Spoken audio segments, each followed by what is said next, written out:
Saya sebut aja Pak Purbaya tuh. Karena Pak Purbaya juga disiksa oleh keinginan rakyat untuk melihat pertumbuhan. Padahal Pak Purbaya itu dia cuma kasir. Mana ada kasir menghasilkan growth itu. Yang bisa menurunkan pertumbuhan adalah Kementerian Teknis yang memproduksi.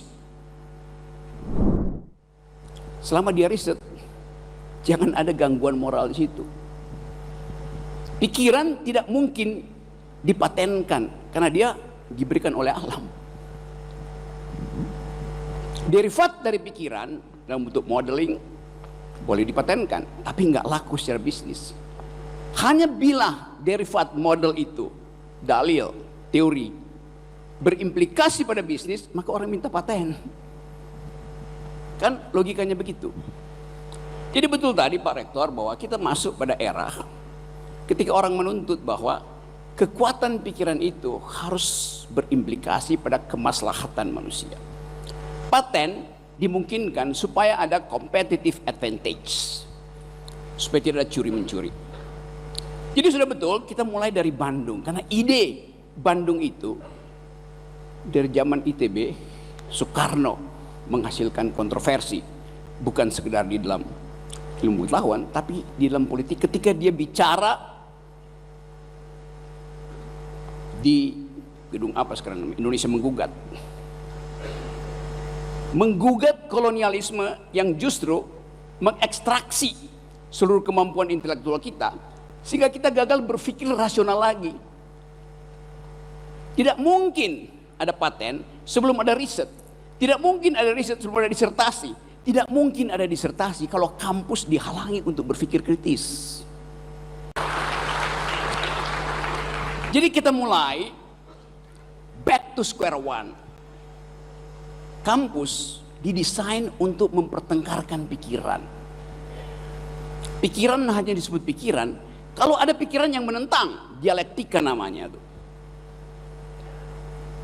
Saya amati bahwa kampus sekarang hidup dalam feodalisme atau kripto-feodalisme. Stigma bahwa kampus akan mempersoalkan kekuasaan dilebih-lebihkan. Padahal kampus memang didesain untuk mempersoalkan kekuasaan, tapi dengan argumen, bukan dengan sentimen. Jadi dari awal kita ingin tuntun kesempatan hari ini untuk mulai mengaktifkan kembali pikiran. Yang tidak boleh diprotek cuma pikiran, karena pikiran diberikan oleh Allah Subhanahu wa taala. Terbagi sama di antara kita. Tanpa pikiran terbuka tidak mungkin ada riset, tidak mungkin ada paten. Sekarang kita aktifkan isi tambang itu di pikiran. Menambang pikiran memungkinkan negeri ini mewujudkan ide Presiden Prabowo, Prabowonomics, yang isinya adalah keinginan untuk mendeteksi apa yang memungkinkan, what's wrong, sehingga kita tidak bisa pindah jadi negara maju. Sebagian besar di kita ditrain secara metodologi, tapi begitu masuk kabinet, tiba-tiba banyak alumnus ITB yang jadi dungu. Saya sebut alumnus ya, bukan alumna. Alumna itu perempuan. Kenapa? Karena tadi tradisi berpikir di universitas begitu masuk dalam birokrasi berubah menjadi hierarki. Itu masalahnya tuh. Jadi nggak mungkin Anda berharap ada inovasi dari dalam birokrasi itu, hanya dari kampus. Tapi anehnya yang mensponsori inovasi kampus adalah seorang teknokrat, namanya Supratman.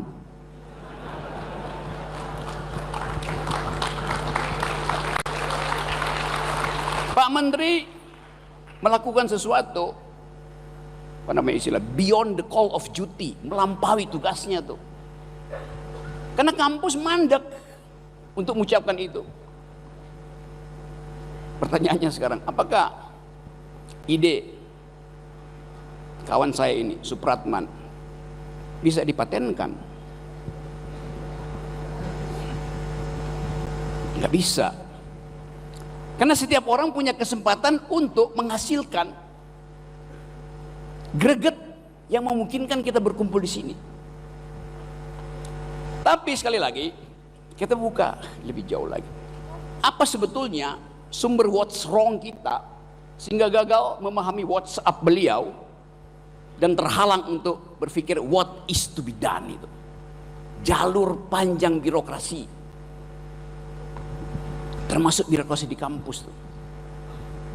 Bertele-tele. Saya ingin pergunakan kesempatan ini untuk membawa kembali pikiran ke dalam percakapan akademis itu.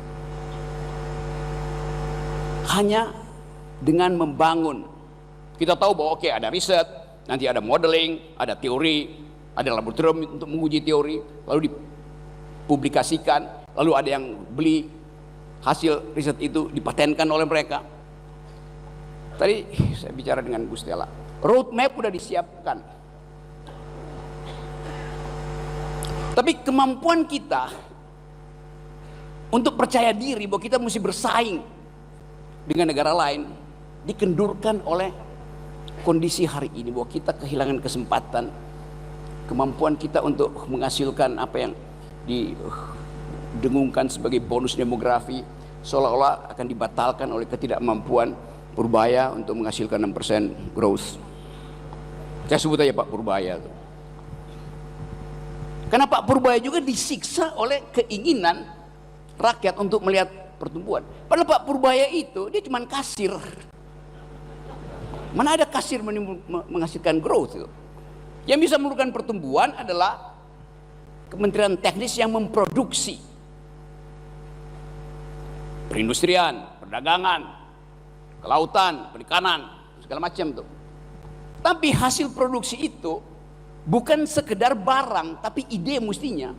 Supaya memancing kampus melakukan inovasi untuk menghasilkan paten.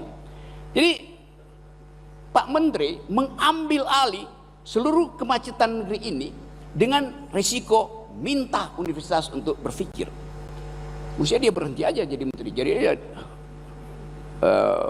rektor ITB.